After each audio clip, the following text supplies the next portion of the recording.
Olá, eu sou a Bella, esse é o Mini Enigma e hoje a gente vai falar sobre foreshadowing.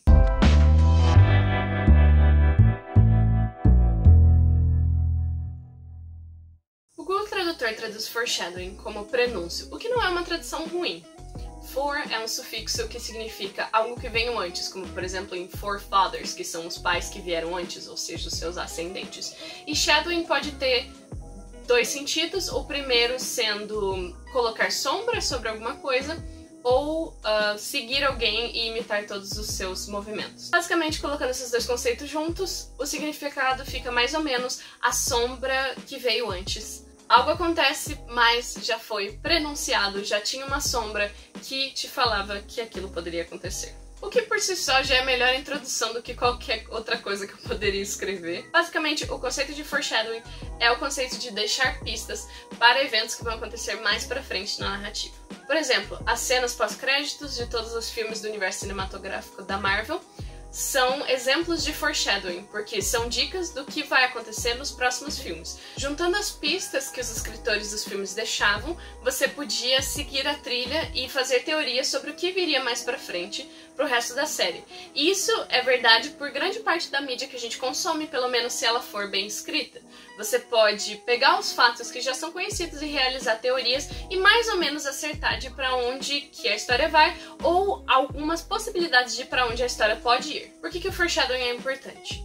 Para não subestimar a inteligência do seu leitor. O foreshadowing dá para sua história a sensação de que a evolução é gradual e não repentina e mostra que você pensou com antecedência no que ia acontecer e que você não só decidiu no momento que aquilo iria acontecer. Uma vez que você comece a reconhecer o foreshadowing dentro da mídia que você consome, uma de duas coisas vai acontecer.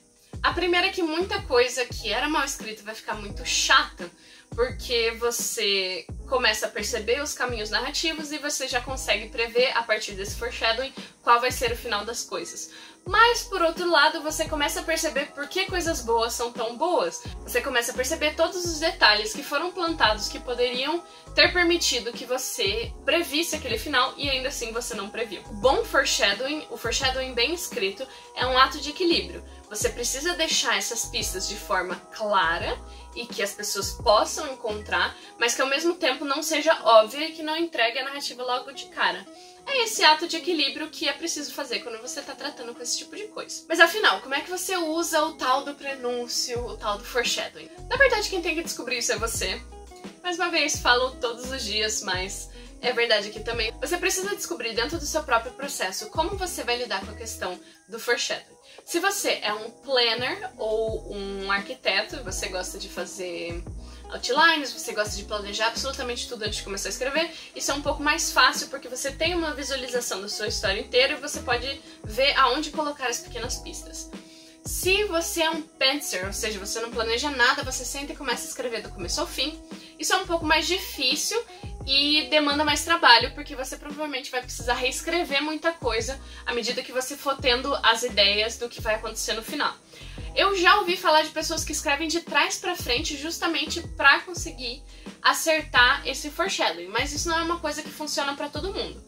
Como eu falei, você tem que descobrir qual vai ser a sua maneira preferida de fazer foreshadowing. Uma coisa que eu gosto de fazer muito é fazer o foreshadowing através de diálogo. Eu gosto de escrever pedaços de diálogo que não vão fazer sentido, a não ser quando você descobrir as informações. Então dá pequenas pistas, por exemplo, um personagem chega e fala: você está fazendo isso? Isso é proibido, mas o personagem faz isso mesmo assim, e dali 40 páginas a gente vai descobrir que aquilo foi proibido, porque as pessoas faziam assim, assim, assim.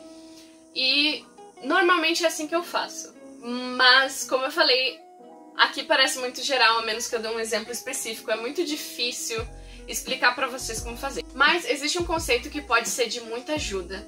Ele é um conceito que já é bem disseminado, principalmente na área de cinema, aqui no Brasil, que é bem desenvolvida. Existem alguns vídeos nacionais no YouTube muito bons pra você ver.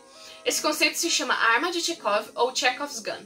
Basicamente, esse conceito vai dizer que nada dentro da história pode ser desperdiçado. O Chekhov vai falar que se tiver uma arma pendurada em cima da lareira na primeira cena, até a segunda cena ela precisa ser atirada, senão ela não tem razão de estar lá. Qualquer elemento que seja apresentado e não seja utilizado, que não tenha utilidade para a narrativa, é uma falsa promessa que você está fazendo para o seu leitor. E você não quer isso. Esse vídeo foi um pouco mais curto porque o conceito de foreshadowing e de Chekhov's Gun já é mais conhecido aqui no Brasil. Eu vou deixar alguns links nacionais na nossa playlist mágica e acho que tem alguns links de artigos que eu usei pra me basear pra esse vídeo. Mas isso é tudo que eu tinha pra vocês hoje. Muito obrigada se vocês assistiram até aqui. Se vocês gostaram desse vídeo, vocês podem olhar na playlist dos outros vídeos desse projeto. Ele se chama BC da Escrita. Eu tô desenvolvendo ele pro VEDA 2021. Todos os dias durante o mês de abril eu tô postando um novo conceito de escrita traduzido do inglês. Se você quiser ver os próximos vídeos, é só se inscrever no canal e ativar o sininho para ser notificado sempre que os vídeos saem. Se você não for notificado, os vídeos estão saindo todos os dias às 8 horas da noite. E se você quiser me dar um suporte, saber mais sobre os vídeos, saber sobre o que eu escrevo, vocês podem me seguir no Twitter e no Instagram, @binenigmabr. Eu vejo vocês amanhã. Muito obrigada por assistir e tchau!